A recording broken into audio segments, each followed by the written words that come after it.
Hey, good afternoon. I'm thinking it's afternoon. Yeah, it's actually afternoon. It's Lisa Loring, and I have not done a reading in a really long time. We're going to do one today, though. And reason why is I've been in nursing school and a lot of other school stuff. And anyway, I just feel really compelled to do this today. So let's do it.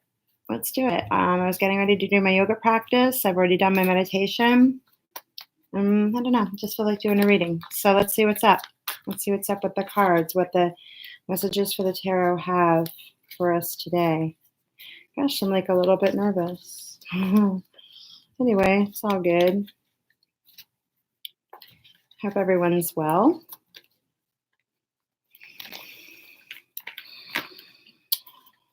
I get messages from my angels, my guides for my I have had a really bad migraine for the past several days. So I don't know. I don't know why I'm just feeling like this is a good idea to do. And my third eye is like buzzing super crazy right now. So my so-called six chakras, although we have lots of them. I'm going to just start with 3 cards and see what comes up. It's nice to be able to do this live. I was doing it pretty regularly, actually daily for a while, but now I haven't had time to do that. I think maybe it's better. It would be good if I started having time.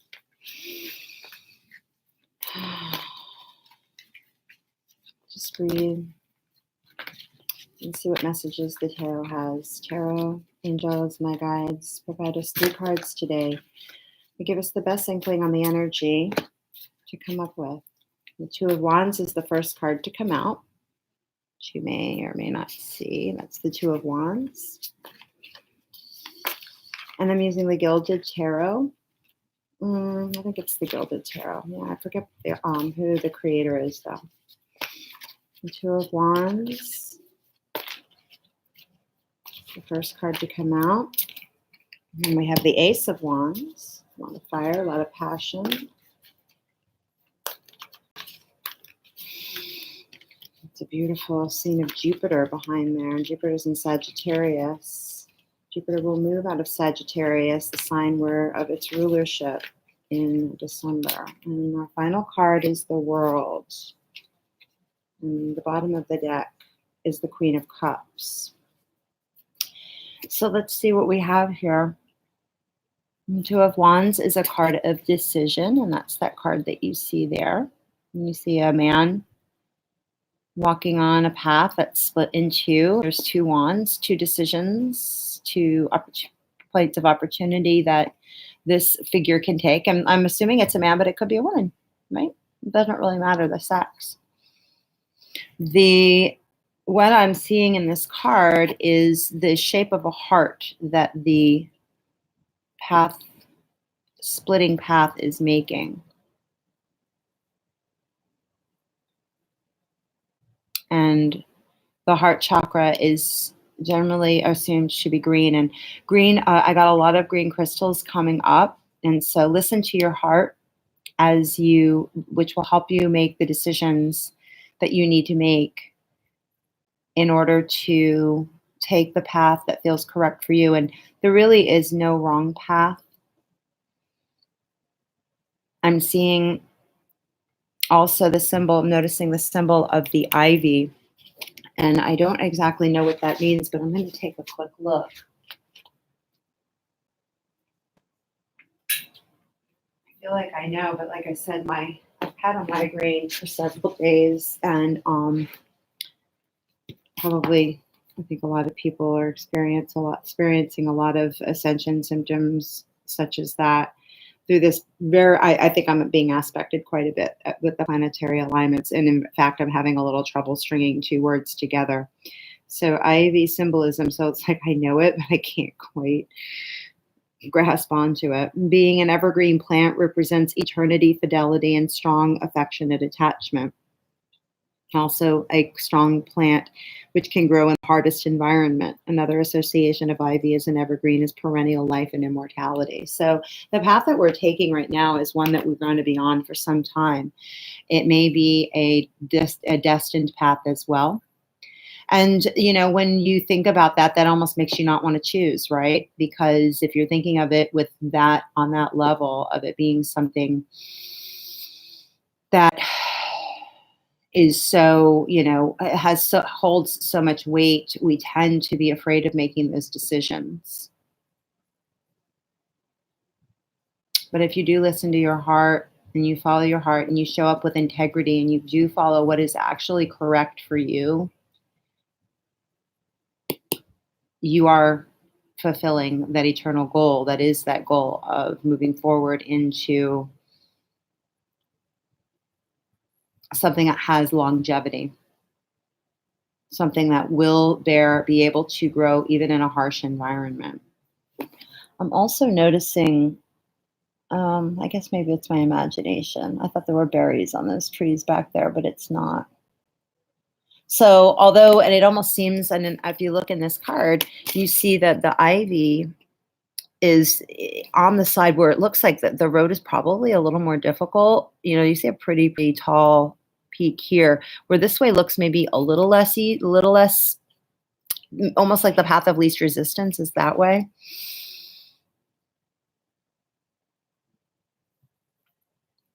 We pick the easy path or the hard path. I think that no matter what, choosing is hard.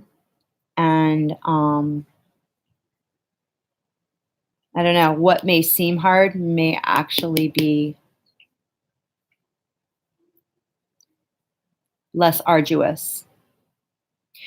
And, to support what we're doing here, the central card of this reading is the Ace of Wands. And that's pretty amazing. So again, really go for something that's going to expand your life. Jupiter is very prominent here and it really caught my eye.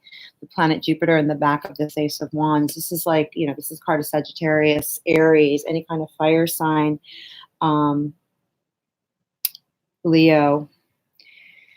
But Sagittarius in particular is coming toward me because, again, that ninth house rulership. So what's in your ninth house? If you want to look at your astrological charts, I can certainly help with that at any point to give you some guidance around that. Just let me know. You can email me or message me here through YouTube.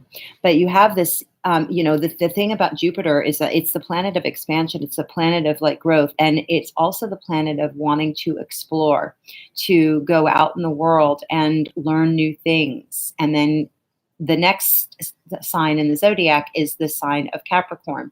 And that's where you take what you've learned as you've gone out on your journeys and you solidify them into something that can be tangible, that is work that is very far reaching and serves the masses, not just the one. So you'll serve yourself as much as you're serving the masses when you're working in a very broad-minded way, which is what Jupiter and Sagittarius definitely want us to be looking at. They want us to be working on these very broad scales, and we have the help. This is like a gift from the gods.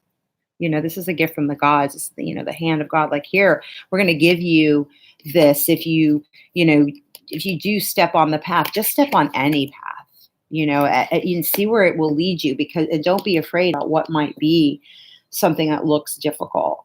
You don't know how that's going to turn out. We can talk ourselves out of anything, right? But look, you actually have some really decent equipment to take with you on this journey. So we are taking a journey, right? And we have really good equipment, and the world is there for us. But that's the moon behind her, and we have a new moon coming up. We have a new moon, I think, and we're getting ready to go into Libra season. Hello, we have the fall equinox happening tomorrow. So new moon, I'm going to look at the date at when our new moon is happening. I know that it's definitely happening this week because we just had that last weekend, really super intense new moon. So we have a full moon coming up on October 13th. But the new moon is September 28th. So so what's today? The 22nd? So next weekend. Yeah, next weekend we're going to have it's considered another supermoon, and the only reason it's considered a supermoon is because it means that the moon is a little bit closer to the earth than normal, so it's going to appear larger. So a week from yesterday is the 28th.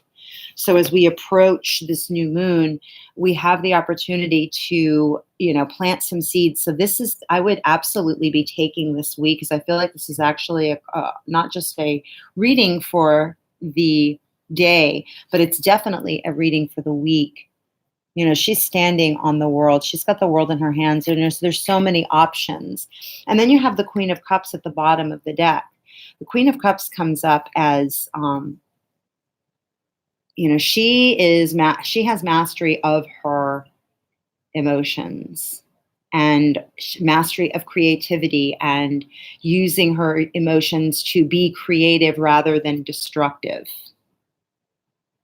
And especially a queen as opposed to a king of cups. A king of cups is, very protective of his family, and he's not afraid to express his emotions, but she certainly isn't either. And in the feminine, it's really bringing out that quality of, again, a quality of heart, of really following your heart to sift through your emotions, to really feel your way through, as opposed to letting your emotions overwhelm you and run you over. Use your emotions to actually inform the way forward. And don't be afraid of it. Use this illumination of the Ace of Wands to look into your emotional needs, because whatever you do in the world needs to also be serving you. And we came back to that. That was something else. What you're going to, when you take the path forward, when you go out there and you look, it also needs to be serving you.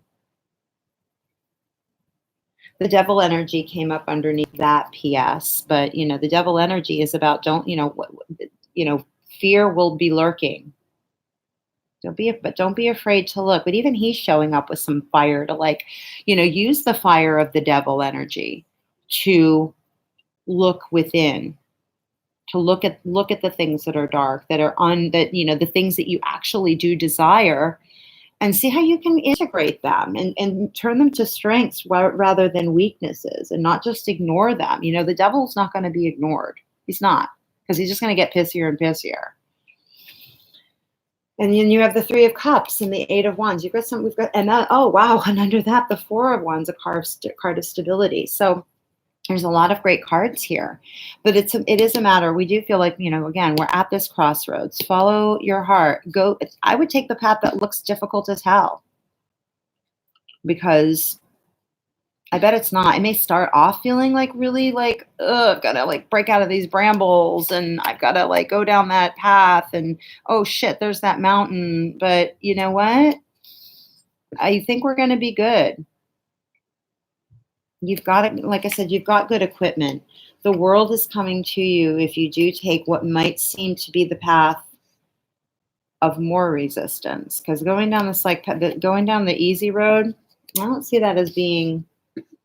We have to go through our emotions. We have to look. We have to actually grapple with this guy here. But we need to utilize our emotions, and also recognize that you actually sit on a throne.